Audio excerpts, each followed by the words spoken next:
В музее краеведения имени Тугана Мальсагова открылась выставка под названием «Вспомним всех поименно», посвященная Дню памяти и скорби. В экспозицию вошли как фотографии бойцов, защищавших страну в годы Великой Отечественной, так и сотрудников, погибших при исполнении служебного долга. Зарема Ивлеева расскажет. Сегодня в 4 часа утра, без всякого объявления войны, германские вооруженные силы атаковали границы Советского Союза.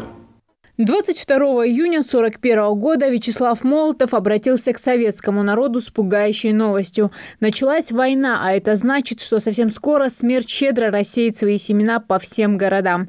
Но вряд ли мирные жители, да и военные могли представить, что длиться этот ужас будет 4 года, а количество погибших будет исчисляться миллионами. Одно из первых сражений 41-го – оборона Брестской крепости. Именно ее защитникам посвящен отдельный стенд в музее краеведения. Уроженцы Ингушетии ушли на фронт 21 250 человек. Из них 13 тысяч ингушей. У нас 57 героев Великой Отечественной войны. Мне бы хотелось бы назвать их всех героями, так как они все смело ушли на фронт. Из каждого дома даже уходили по несколько человек, по 2, по 3. Некоторые были единственными. Мальсагов Адельгерей, например, он был единственным сыном своих родителей, у них больше не было детей. Он, когда ему дали целевое место, высшее учебное заведение, он выбрал войну и добровольно ушел на фронт. В 1943 году его жизнь оборвалась. Ветеран Камбулат Гайсанов в этом году отметил свое 93-летие. Дедушка в прекрасной форме. И за 77 лет из его памяти не стерся ни один фрагмент войны. Защитник Малгобека помнит все. Первый раз вы бросили листовки. Сдавайтесь, все будете помогать. И Гитлер вам, значит, обещает все условия. Кавказ, значит, должны, значит, сдать 5-10. Мы его не послушали. Потом, значит, через час пошла бомбежка. Начали бомбить. Все разрушили нас. И так далее. Окопы, 5-10. А это все молодежь 317-й дивизии, как мы, ребята, погибали.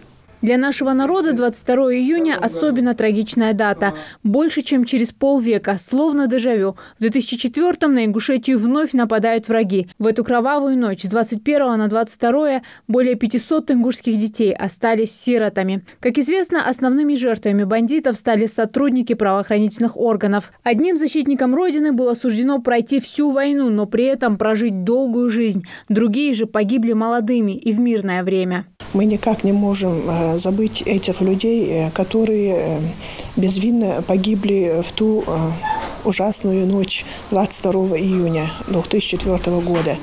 В ту ночь у нас погибло 100 человек различных органов. А также жители нашей республики после смерти своих сыновей или же братьев от увиденного погибло очень много. За какие-то несколько часов бандиты лишили жизни более сотни молодых мужчин. Их детям суждено вспоминать своих отцов лишь обрывочными воспоминаниями. Теперь их общение с родителями ограничивается лишь просмотром старых фотографий. Эта выставка – дань памяти как ветеранам Великой Отечественной, так и ингушским сотрудникам, трагически погибшим в 2004-м. Зарема Ивлеева, Рамазан Миржоев. Новости 24.